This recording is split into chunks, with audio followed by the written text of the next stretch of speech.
guys. Welcome to the first National Conference of the Dramatists Guild of America.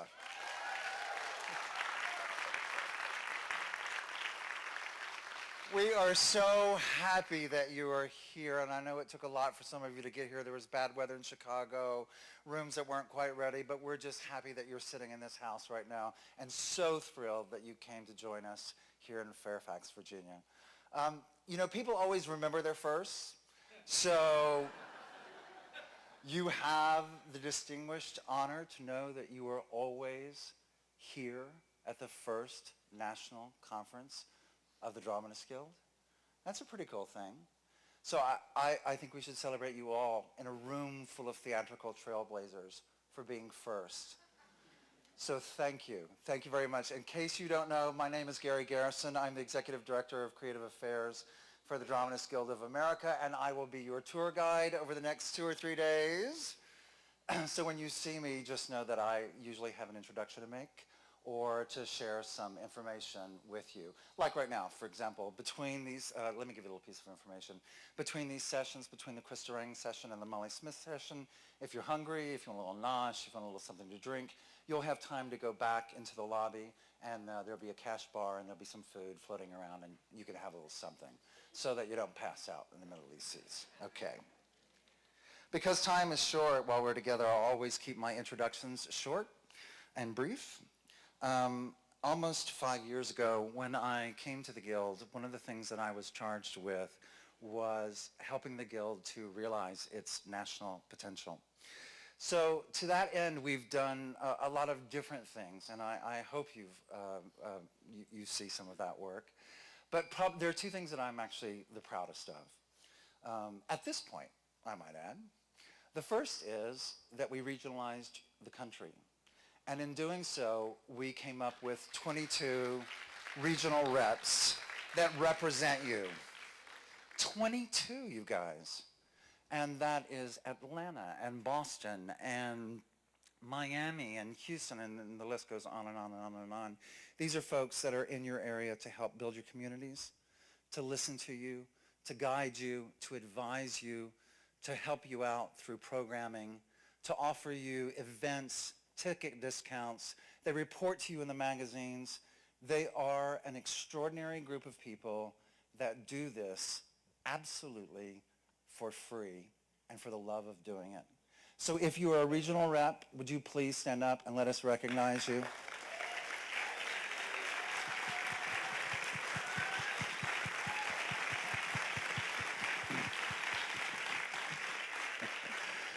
Actually, after the Molly Smith session, we're going to have everybody out into the foyer, and I'm going to introduce you to them one by one so you get to see their faces. Because part of what we want you to do is we want you to talk to folks, and we want you to know who's in your area and to meet one another. The second thing that I'm particularly proud of is this national conference. It just made sense to me that we should come together as a group of people. It made sense to me that you would be under one roof talking about your hopes and your dreams, your desires, sometimes our frustrations, our war stories, looking for wisdom, looking for advice, looking for help, shaking hands, and meeting the people that you hear about, see about, talk about, one-on-one in conversation. This is a really important thing for everybody in the room. There's somebody here to inspire you. I promise you. It could be the person right next to you. Or it could be a council member. It could be a publisher.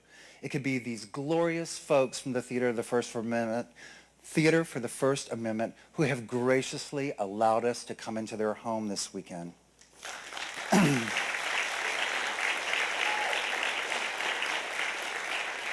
And the great thing about the Council of the Dramatists Guild is you will find them approachable, easy to talk to, and ready to talk to you. And I just encourage you to do that. Just go up and stick your hand out. Introduce yourself and tell them who you are. If there's anything that you have to say, say it. If there's anything that you want to talk about, you come talk to me about it.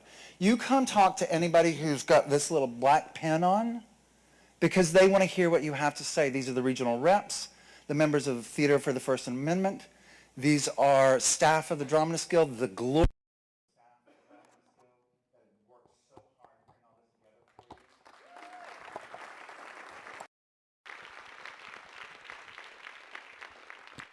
That's great. I'm looking out in the audience and I'm seeing so many of you. I just want to come out and hug you. You know, I'm that guy, so you got to be careful.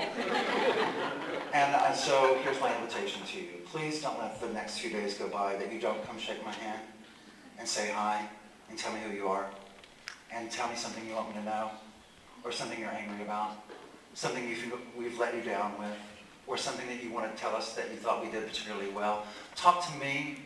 Talk to the staff of the Dramatist Guild. Talk to your regional reps. Talk to your... Talk, you guys. Talk.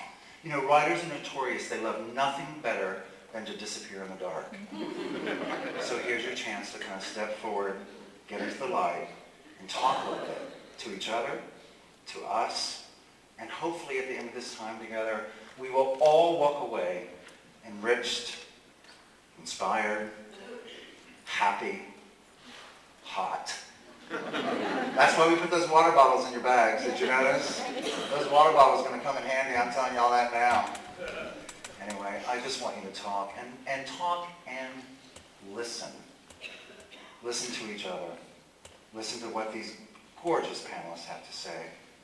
And so with that in mind, I'd like to bring to the stage our Southwest Texas Regional Rep, Jim Price, and one of the most extraordinary men in the American theater, Christopher Durang.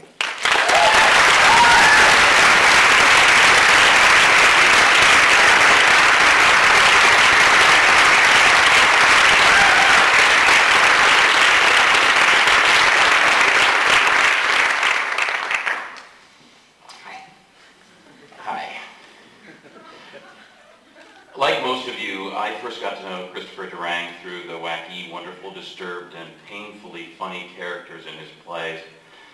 Plays like Beyond Therapy, Baby with the Bathwater, Sister Mary Ignatius Explains It All for You, for which he received an Obie Award. The Actor's Nightmare, Laughing Wild, Identity Crisis, The Vietnamization of New Jersey. Two more Obie winners, The Marriage of Bet and Boo and Betty Summer Vacation, Mrs. Bob Cratchit's Wild Christmas Binge, Miss Witherspoon, which was a Pulitzer finalist in 2006, and Why Torture is Wrong and the People Who Love Them. Christopher also wrote the book for the musical Adrift in Macau and received a Tony nomination for Best Book of a Musical for A History of the American Film. Many of us have also enjoyed his hilarious collection of one-act plays entitled Durang Durang, which includes my favorite, For Whom the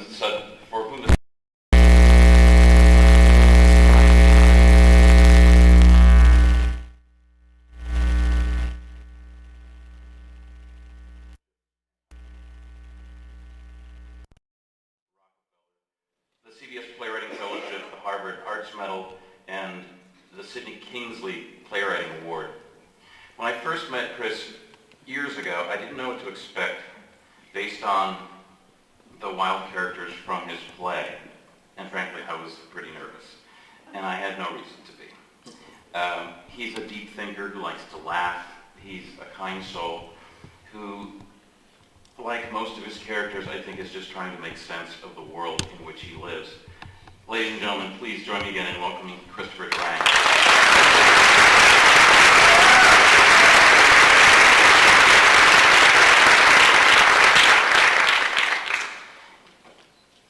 Chris, may I call you Chris? Yes. John Guare said not too long ago that you are easily our most serious playwright. And yet your plays make us laugh until we cry. David Hyde Pierce says the greatest thing about Chris's plays are that they embody the sublime and the ridiculous. Where do you think that comes from? Is it worldview? Is it your upbringing? Have you just always been that way? Well, I'm going to take the question to mean where my style of comedy came from. And, you know, especially when I was younger, I don't know where it came from exactly. I definitely had a troubled family, although they were charming too, sometimes. And, but that influenced me. But I grew up in New Jersey, and I was lucky enough to be brought in to see musical comedies. And I think the second one I saw was How to Succeed in Business Without Really Trying. I was like 12 or 10 or something, starring the wonderful Robert Morse. And I don't know if you know that musical, but it is in kind of a comic book sort of style of comedy, and the characters are exaggerated and funny. And I think unconsciously I went, oh, I like that style. Also, I was asked growing up sometimes, or rather in my 20s, whether I thought television influenced me, and I at first thought it was an annoying question. I didn't really have an answer. I thought, well, I'm a child of the 50s and early 60s, so we all grew up with that particular television. But I do think that the early sitcoms, like I Love Lucy, and which is probably the best, but other good ones too, that they were quick-paced, and I found myself, as much as I enjoy a lot of the plays of the 50s, I didn't myself want to write something, I wasn't drawn to it, that was set in real time, where you're in the kitchen, you go, hi, how'd you sleep? Oh, I slept okay. And, what do you have for breakfast? Oh, no. And it's kind of like, get to it. So, anyway, so that's my answer to where I think it came from. And also, I don't know what makes you, though, laugh. I am one of those people who laugh at not funny things, but I mean pain. I don't mean I'm sadistic, but you know, if you watch the adults around you make the same mistake 20 times in a row, at a certain point you want to jump out the window or you laugh.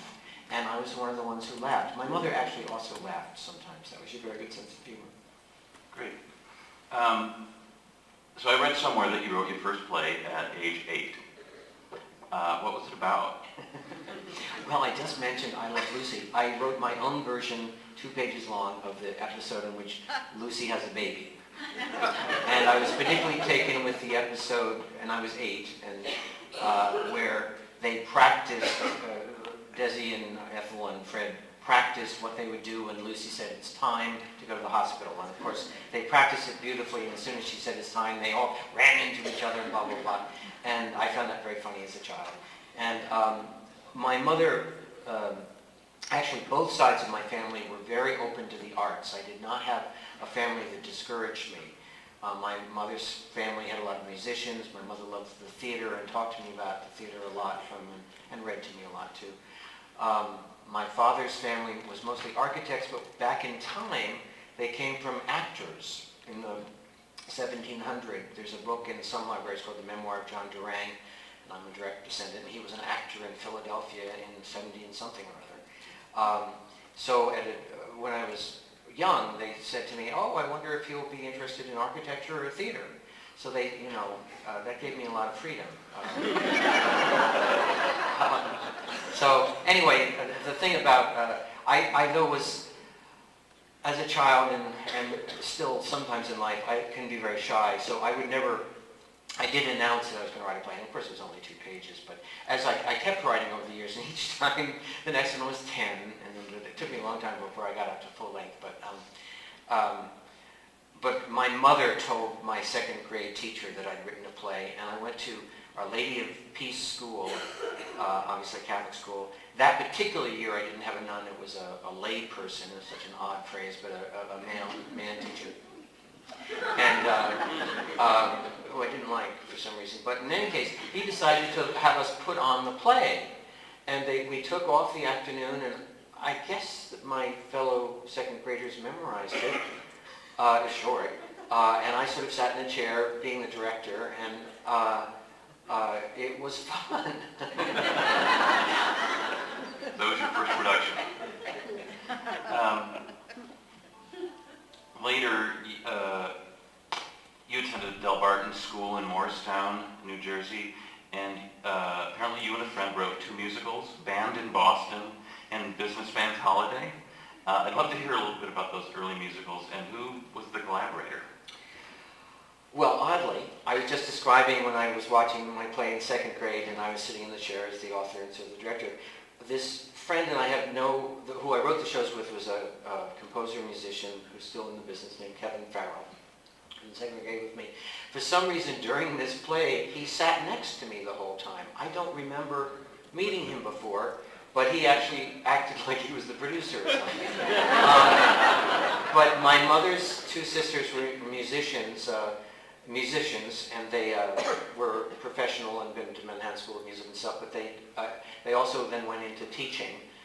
And Kevin was my Aunt Phyllis's prize piano student, and he also loved musicals, so after a while we went to musicals together. And I don't know, when we were 12 and 13, we decided to write a show together, and I did the book and lyrics, and he did the music, and it was called Band in Boston.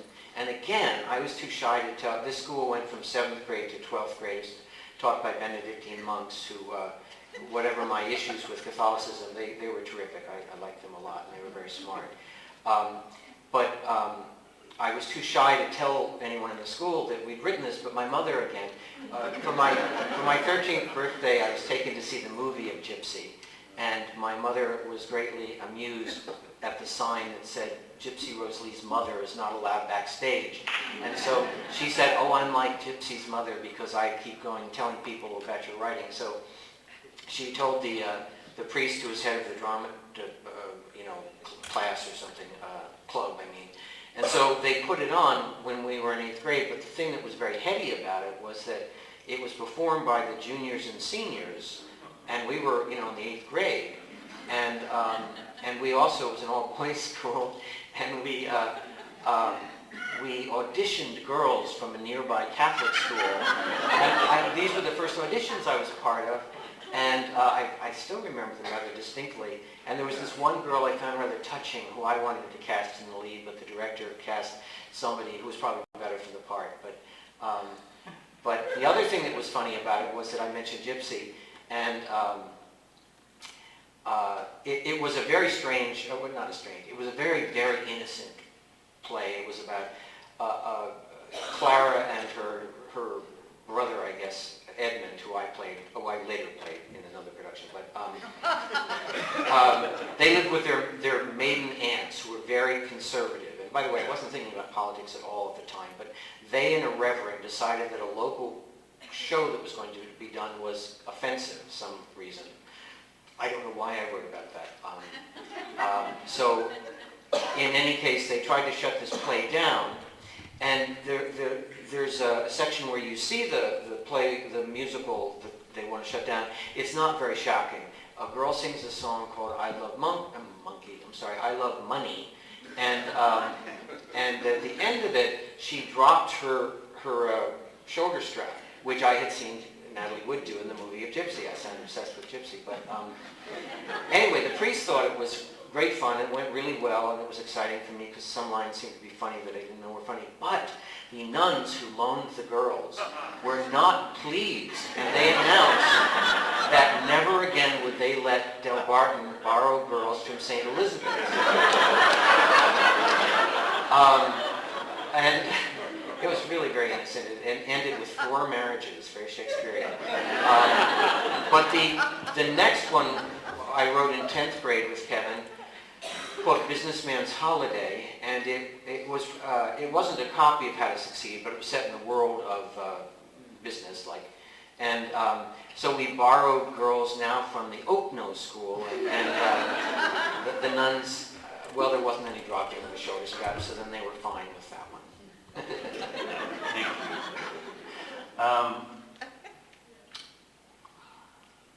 Let's talk about your time at the Yale School of Drama. Actually, let's go back. Let's talk first. You went to Harvard for your undergraduate degree.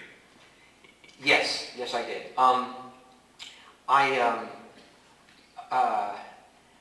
I was a good student, but I left out. Del Barton was from 7th grade to 12th grade. In 8th grade, my parents separated, and then they later divorced. And when they separated, they couldn't afford to send me to Del Barton anymore. So I left that school and went to another Catholic school that was just starting up, and it was taught by, well, I'm not going to say the kind of brothers who taught it, but I hated them. And they were very stupid. I'm sorry, they were. And, well, I'll give, the example I usually give is at Del Barton in 8th grade, they had assigned Gulliver's Travels and Candide, and in this school, they assigned Cheaper by the Dozen and God is My Co-Pilot. I like Cheaper by the Dozen, but I don't want to study in school. So oddly, I wrote this play with Kevin, and they put it on when I wasn't a student there. But they somehow got me to, I don't remember how we did it because it was a good half hour away. After school, at the one school, I'd be taken to the rehearsals from the other school. But I realized I had to leave this school. So I made it, it's actually one of the, I feel I've had some decision making that has been healthy in my life. And I realized I had to leave this school regardless. We had a very good public school where I lived, and I've been in summer school there. So I said to my mother, I either wanted to go to the public school or I wanted to apply to North Carolina School of the Arts, which had just opened. And my uncle came and told me I couldn't go there because Elia Kazan was a communist. But my mother didn't want me to go away to school, so we agreed that I would go to the public school when all of a sudden the other school, Del Barton, showed up and gave me a scholarship. And I was thrilled. But I did have to get all A's to keep this up. I was a good student, but I wasn't great at math. And so I had to get all A's, and I did. And I probably worked the hardest in those 2 years than I did at all. But that actually isn't why I got into Harvard. I never would have applied, but this oddly worldly school of Del Barton, the same teacher who my mother told about the 8th grade play was a college guidance counselor, and he didn't recommend one Catholic school to me. And I don't think he was looking ahead at Sister Mary either, but he suggested all these very fancy schools, and I said, well, I know my grades have been good in junior and we're still in senior, but I didn't have that good grades in freshman and sophomore at the other school. And I don't know if this is still true, but he said, oh, you know what, the schools really want to find individuals. They don't want just somebody who's all-rounded. I don't know if this was just a quirk of the times. But so he said, you've written plays and it's unusual, and so you should push that in your applications and so on. And I applied to all these schools except Harvard, except my mother's divorce lawyer. She was in the process of getting the divorce. Said, oh, why didn't you apply to Harvard? Because he went to Harvard. So because of my mother's divorce lawyer, I applied. And I did not expect to get in. I thought Yale had more theater stuff, and I applied to some excellent Quaker schools like Swarthmore and Haverford. But when I got into Harvard, I was so surprised that I just thought, well, I guess I'll go there. I knew they didn't have a theater major, but I thought since I wanted to be a writer that maybe being well-rounded would be a good idea. However, I then went into a deep depression, very serious depression, end of freshman year till really the summer after junior year. It was a very difficult time. And I would have probably gone through it anywhere. It wasn't Harvard's fault at all. But that leads me to the question you almost asked. By the time I applied, and again was surprised to get into Yale School of Drama, I was mostly through this rather bad depression, and I had not been doing that much theater. So the idea of going to Yale and being surrounded by these talented people and working on theater, what felt like 24 hours, was fabulous. I loved it. Good.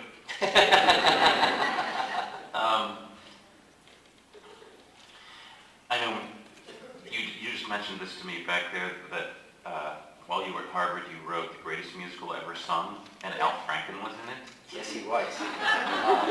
He's 2 years younger than me, I think. At Harvard, I assumed I was going to keep writing, and I didn't. And I was just in this crazy depression. And in the summer, I'd been in a production of Annie Get Your Gun and a rehearsal a long time. I don't want to tell this story too long. The Greatest Musical Ever Sung, I'd been writing just to amuse myself. It was a little bit like Things Mad magazine did, where they took famous songs and did funny lyrics. And I decided, and again, I was still a believing Catholic at the time, so it wasn't sacrilegious or anything. I just thought it would be amusing to tell the Gospels in musical comedy terms, as if it was a musical. And so in my version, the songs include Everything's Coming Up Moses, The Dove That Done Me Wrong, that my mother sings. And And I used to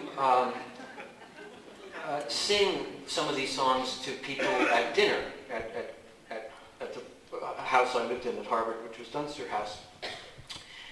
And someone, it's very odd, because I was shy, and also I thought the thing was funny, but I felt shy at Harvard.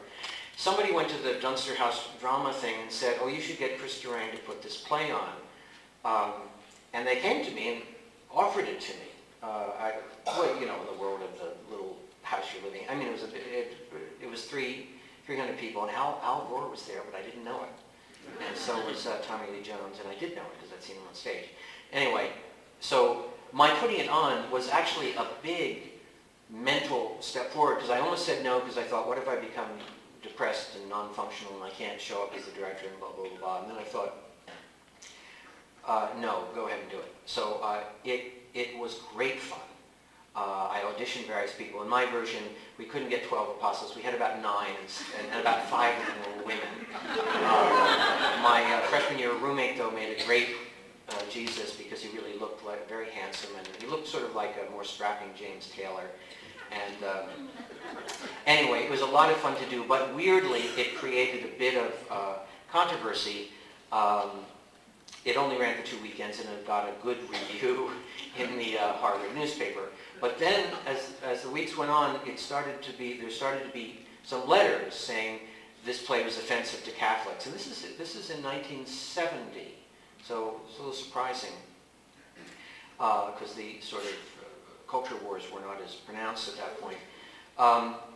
And then I remember an English professor wrote back and said, are you crazy? Haven't you heard of satire? Blah, blah, blah, blah. That made me feel good. But then there were more letters. And then the final one was that there was a teaching fellow, and the teaching fellows did a lot of the, if you had a big lecture class, you often had small sections taught by teaching fellows. And there was one who was apparently a Jesuit priest, and he wrote a thing saying that my play had been very offensive, and that the critic who liked it was offensive, and he then said that the critic and Durang are pigs trampling in a sanctuary. You know, it's surprising to read these things about yourself, but what I felt both naughty about, but I included that in my Yale application.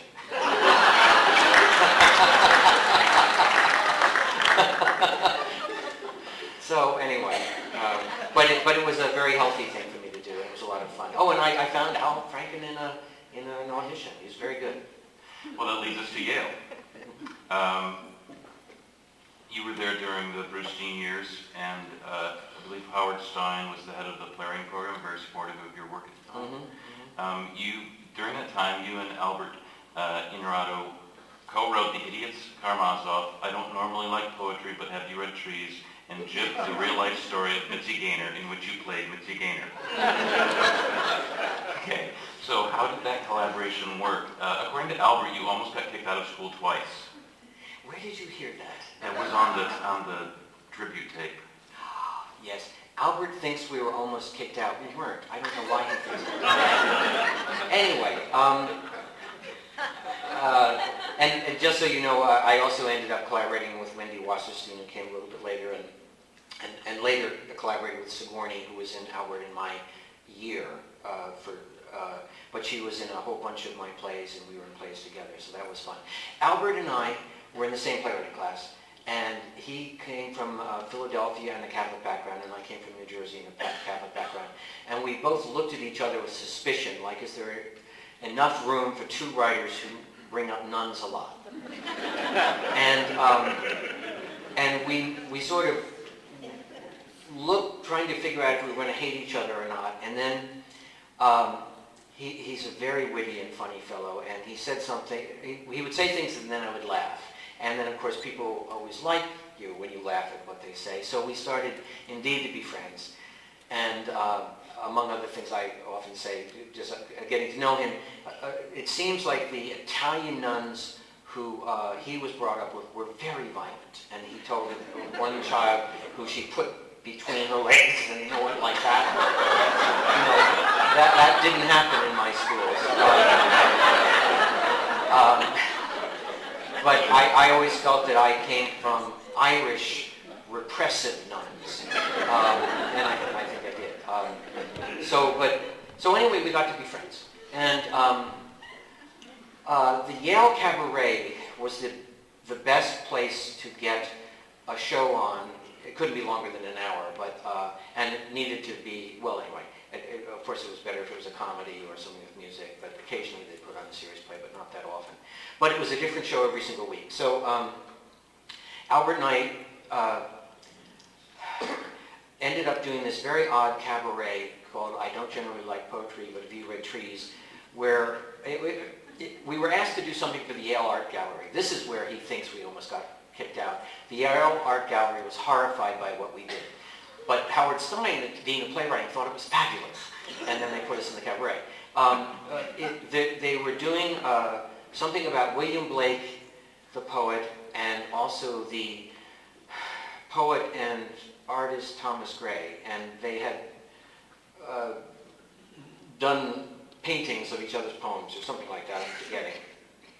But they asked somebody from the drama school to come and do an event of 40 minutes about William Blake and Thomas Gray. And Albert and I and Howard Stein asked us to do it, knowing that we were kind of crackpot in our comedy.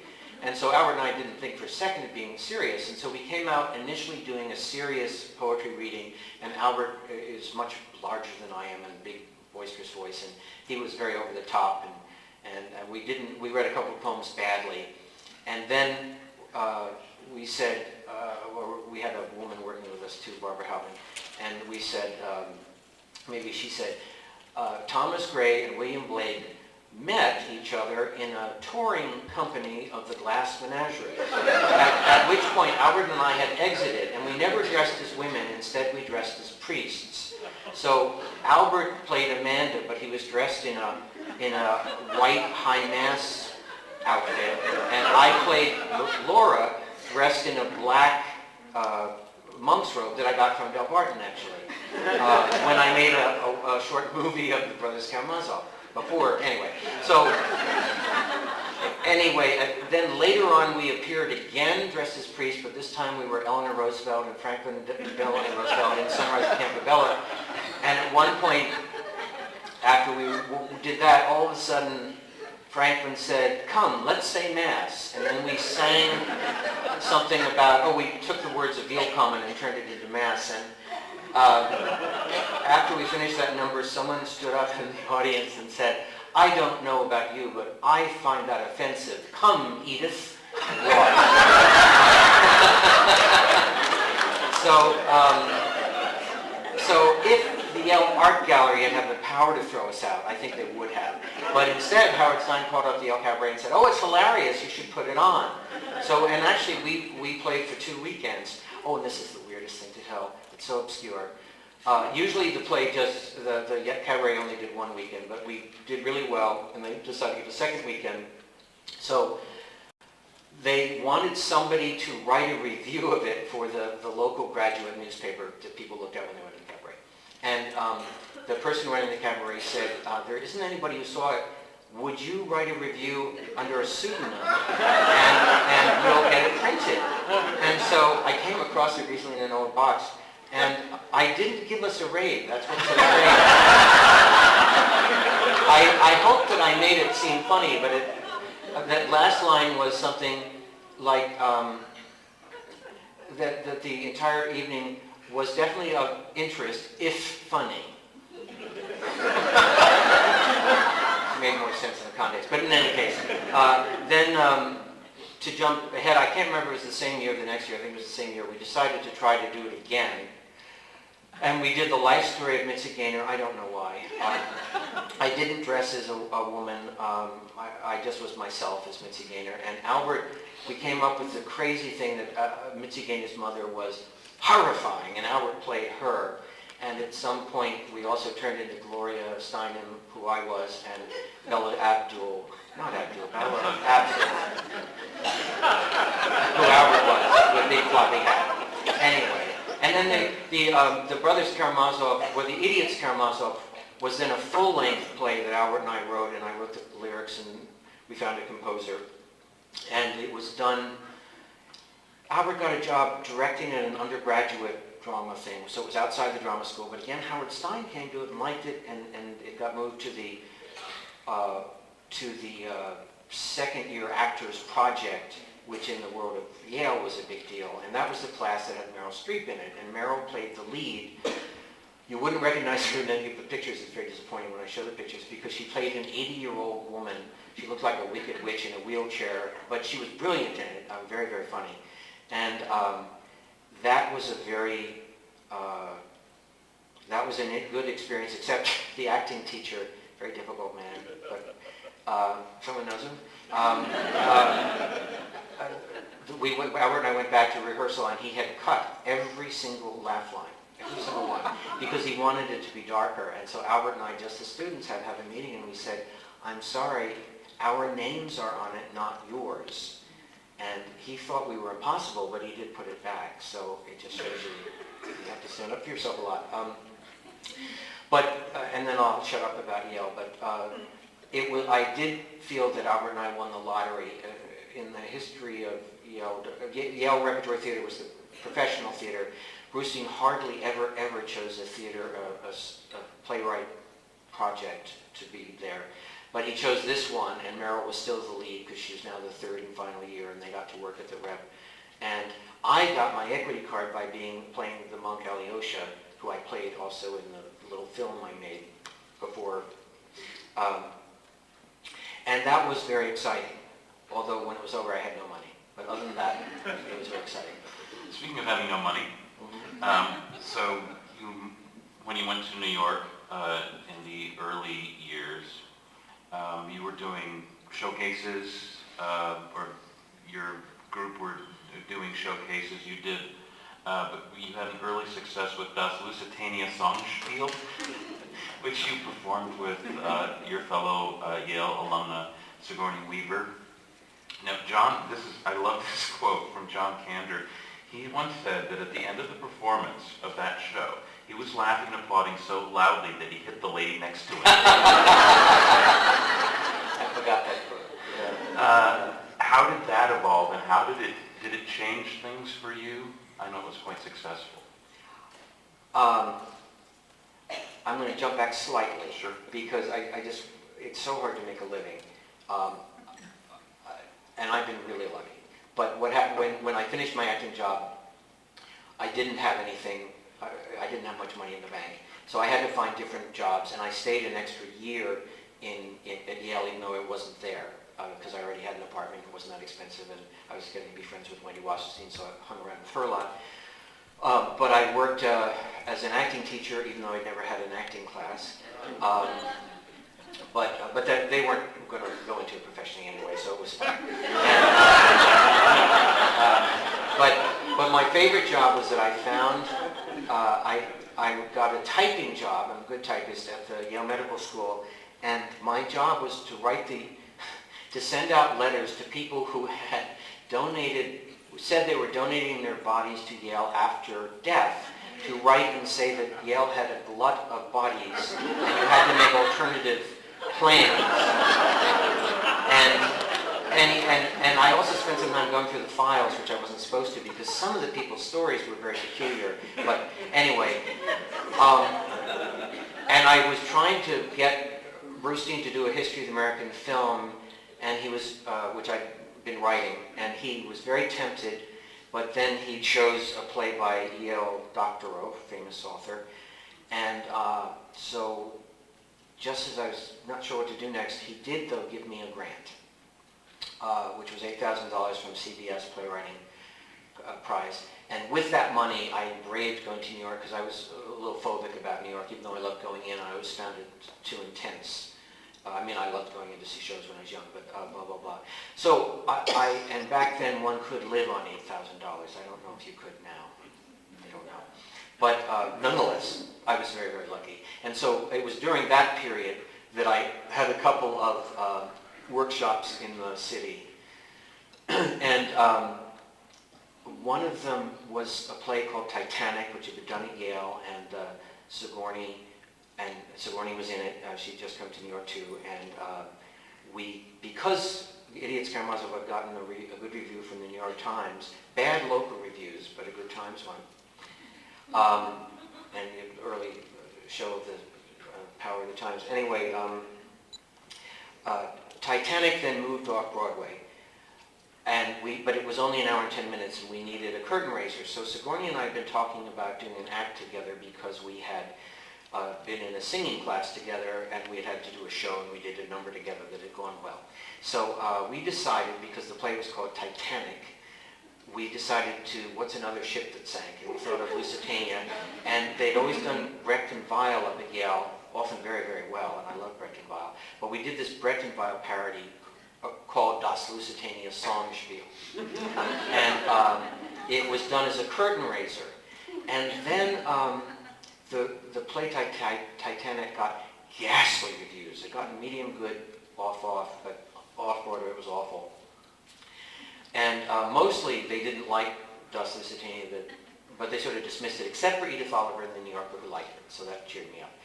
But then a couple of years later, I had History of American Film, and it did go to Broadway, and that was thrilling, but then it closed fast, and then I had a writer's block, and then I didn't have money again.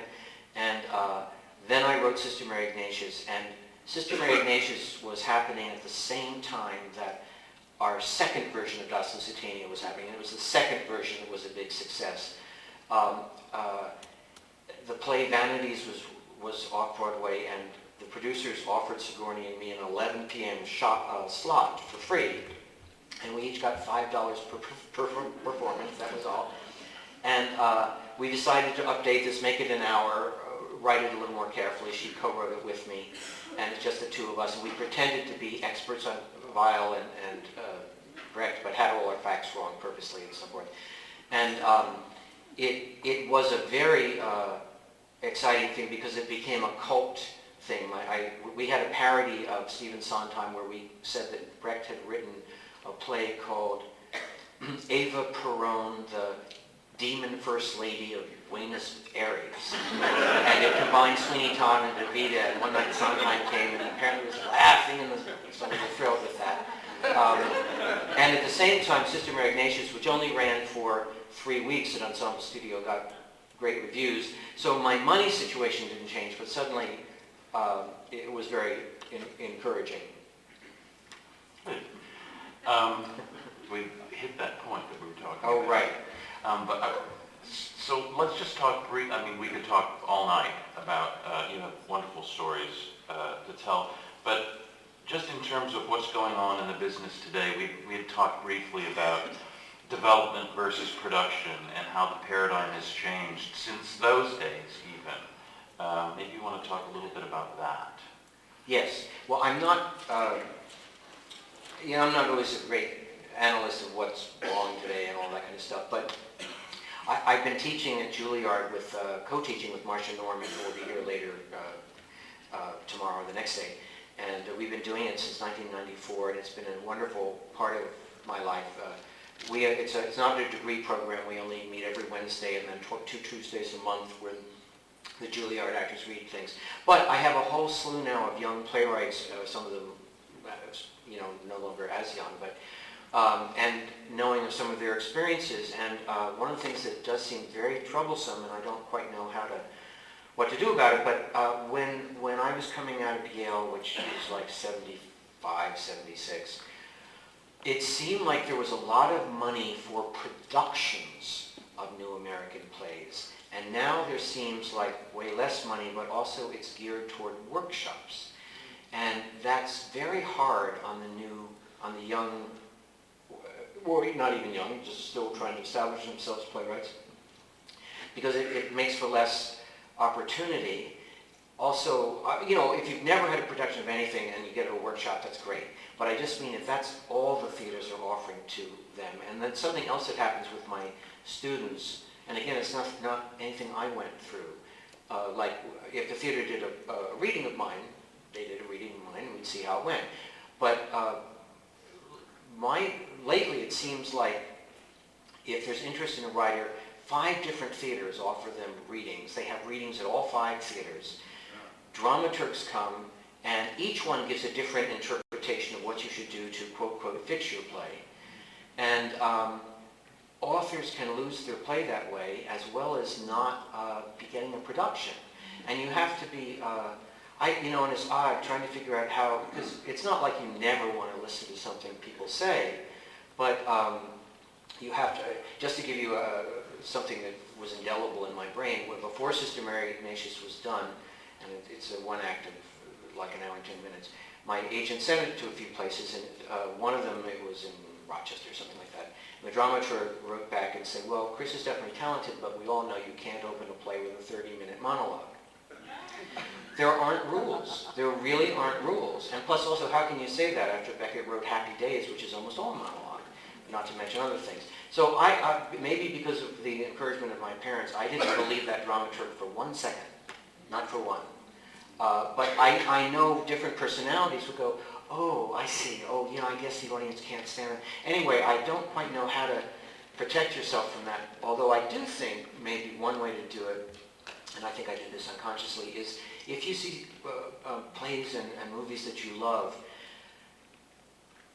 say, I love this, and then try to think what it is that play does, and if you do something similar, and then they say, well, that can't ever be done, just trust yourself a bit. Now, I'm not saying never listen to anybody, and I've also had some good experiences with dramaturgs, although when I was describing it to Gary before we came out, I mentioned two that I think are very good, Morgan Jeunesse and Janice Parent. I worked with them at the Public and at McCarter Theater.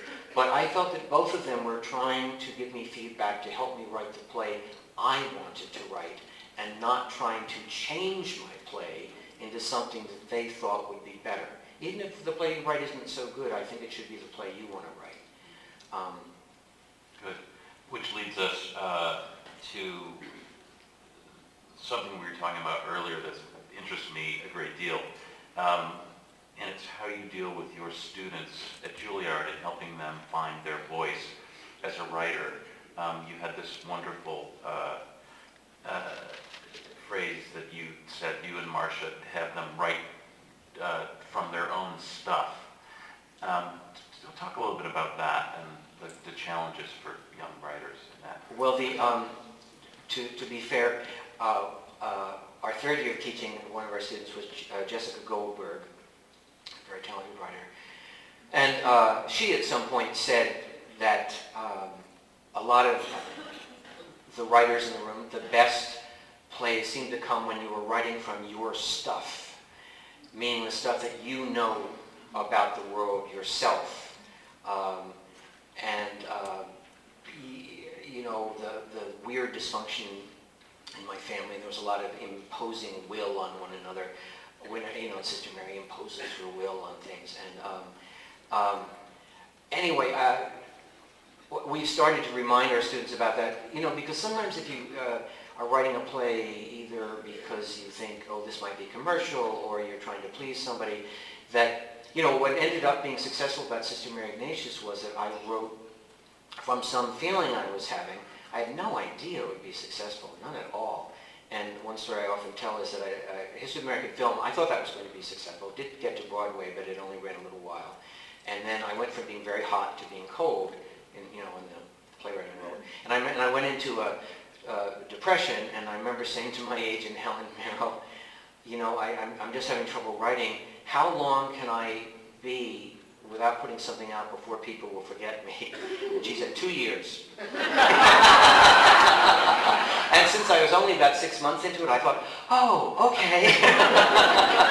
I like the clarity of it. And my mother was also ill and dying of cancer during it, which was another reason why it was hard. And sometime when she was still ill, I had this impulse to write a play about this woman, a nun who comes out and explains everything in the world. So explains it all for you was a big part of it. Because looking back, I had stopped believing in the Catholic teaching I'd been taught, but not with venom. It didn't work for me anymore. So when I look back on all the things we've been told sent you to hell, like eating meat on Friday, when I was little, it struck me as really peculiar. So I was writing from that, and anyway, I then put it aside, and after my mother died, I was on a train to Washington, actually, as I was today, and I was writing the rest of the play, and I thought, oh my God, it's finishing too soon. It's going to be a one act, like Titanic. And I thought, oh, you can't make any money with a one act. And I thought I should just put this aside and come up with a commercial, full-length play. And I only thought that for about 10 minutes, because then I thought psychologically that is so unhealthy. You've been in a 2-year writing block. Whatever this is, you must finish it. So I finished it, and the success of that play ultimately, well, I mean, it bumped my career from here to here. It really did. Didn't happen immediately. With great reviews for the 3-week production. Then some people tried to produce it off Broadway and couldn't. Then when I wrote a companion piece for it, The Actor's Nightmare, so it could be double cast, Andre Bishop at Playwrights Horizons decided to present it again. And I thought, oh God, will the critics like it the same way? And they did, which really came as a relief. But in any case, it also just shows it's tricky. Another thing, because I do sometimes say this to my students, that I thought History of American Film was going to be what would, quote, quote, have me move forward. And it's important not to hold on to just one play. Be prolific, because you never know what one will help you get forward or will get a production and so forth. Great. Shall we take some questions? Yes. Anybody have any questions? Yes, sir. Yeah, I was recently reading Sister Mary, and there was some certain parts of it that I stopped and I thought to myself, wow, somebody walked out then. I would go to another page and I thought, yeah, I bet they got up and walked out then. And my question to you was, did it bother you or did it enter your mind that you should go, hold back or think maybe this is too much and take it out? Or did you pretty much let it go? Well, it's a strange thing. I find myself more mad at the Catholic Church now than I wasn't mad when I wrote the play. I understand, I guess it comes off as mad. I was mad about the dogma, but I wasn't mistreated by nuns, actually. I didn't have any really bad nuns. I just didn't like the mind games. They're not games, they're sincerely meant, but babies who die and aren't baptized have to go to limbo because God is such a bureaucrat, he won't accept them with baptism. I mean, what kind of nonsense is that? My mother also had 3 stillbirths, so, I think she got them all baptized, but I mean, it's stupid. But when I wrote the play, I honestly thought everyone would agree with me. Because I wasn't saying God didn't exist, I wasn't saying that Jesus wasn't God. I was just saying, gee, these rules don't make sense to me, and I took some, like limbo and eating meat on Friday, and then a lot about sexuality, because the Catholic Church basically says everyone should be celibate or married, and if you have sex, you must be open to having a baby. So no matter. Where is that in the Bible? And I also had no idea that audiences would find the play funny. Walter Kerr, who didn't like my plays in general, but he gave a moderately, and he was Catholic, he gave a moderately good review to Sister Mary, and he said, to give Durang credit, he actually says the dogma correctly. But it was odd that, it made, but yes, it came as a big surprise to me. And I'll tell you, the one place I would change it, and it sounds like you found more, but,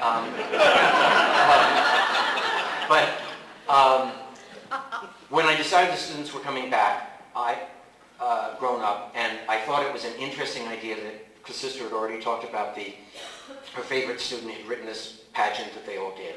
And I thought, okay, adults doing something that children wrote may come out funny.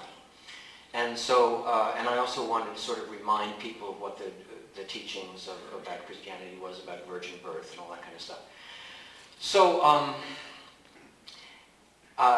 So with the conceit that the children have written this years ago, but the adults are now doing it, Jesus is nailed to the cross.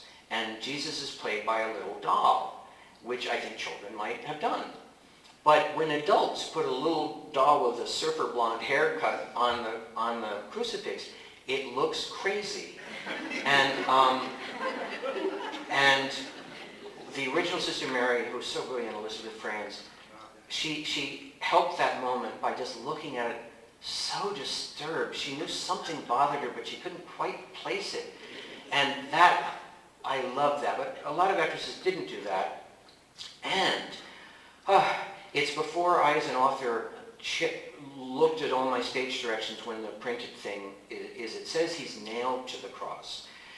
In our version, we ended up doing it with Velcro and just doing a fake hammer on the ground. But when you actually put nails into the doll, ooh, it creeps the audience out. And then furthermore, there are some people who just are very disturbed and put out. So they really leave there. And it felt like they were audiences who hadn't totally checked out yet. So, I would change that somehow, maybe not do the cross thing. But I actually wouldn't change anything else. Okay. Anyone else? Yes, right back there.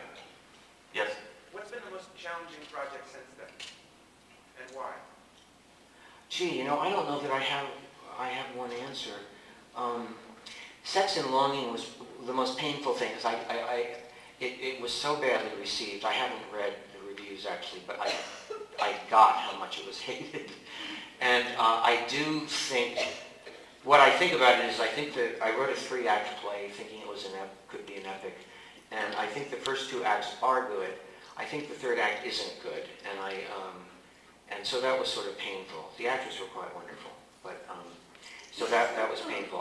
But I don't know quite what else to say. That was more painful than difficult. It's difficult because I couldn't fix it. Sure, Another down one? here. If Howard Stein hadn't been so supportive of you along the way, do you think you would have continued on as a playwright? In case you didn't hear it, he was asking if Howard Stein hadn't been supportive, do you think I would have continued as playwright? I really agree and value that question because when I went into such a self-doubting period at Harvard, I just thought maybe I wasn't meant to be a writer at all. I kept applying to these expository writing classes that take 200 people I could never get in. And I just thought I mustn't be very good. And then, partially through helpful therapists just making me feel better, I started to write again. And it was odd because I definitely wrote differently after that 3 years. I was a little more mature and I was darker. And I wrote 2 plays right away. The second one was The Nature and Purpose of the Universe. And I sent that into Yale School of Drama. And it's interesting, I went to this one English professor who liked me, but almost had to flunk me because I kept not doing the papers, but then finally I did. And I asked him if he would write me a recommendation, and he said, oh, yes, I would. And he said, gee, that's awfully hard to get into. But I knew that they were basing it on the play and not on your grades, so, because I couldn't have gotten in on grades. And I also like to tell people that I didn't get into Brandeis playwriting at the same time I did get into Yale School of Drama. So, it's so much. And also, it wasn't just Howard Stein who chose them. The other major person was Richard Gilman, the critic and teacher. And as I got to know Mr. Gilman better, he was very quirky individual with his choices. So I just feel I was very lucky and that I got chosen. But I could just as easily not have been. But I didn't feel brave enough to go to New York on my own, and it still felt like going to New York was what you were supposed to do. And I did go to Yale thinking, I'm going to see if I get encouragement or not. So I do think the fact that the teachers were encouraging was very significant. Yeah. I think teachers are wonderful, by the way. With all this terrible stuff going on in the media, they're great. Back there. Yeah, I hear a lot of you saying, I was thinking about this and I decided I have to finish this. Or, I was doing this and, I ended up doing it. Or, whatever it was. And I just wonder if there's something that you say to yourself that I need this structure or some sort of schedule that you give to yourself to say, these are the ones I need to finish, or this is what I just need to, like, the gentleman saying, change this with Sister Mary, or if you ever go back and say, this is enough, or there's some sort of schedule to it. Is that clear? I'm not sure about the rewriting part, but let me try to answer what I think I did understand about schedule, maybe, and deciding something. Because I had I had a couple of writer's block. my college years and then after Sister American Film. So after I wrote Sister Ignatius, and I got a commission from the Phoenix Theater, it was very small money, but it was for a production though, not a workshop, to write a play, and I said I was going to write something about therapy. But because I'd had this writer's block, I got worried about myself, and so I like to write intuitively and spur of the moment and in the mood, and that's mostly how I've written. But when I was younger and having those writer's blocks, so with Beyond Therapy, I did put myself on a schedule. My rule, it's hard to give yourself rules, but I said it has to be, you have to do it 5 days a week, at least 2 to 3 hours. That sounds short to people, but I can't write for 5 hours, 2 to 3 hours. And the most important thing is I couldn't stop if I didn't like what I was doing.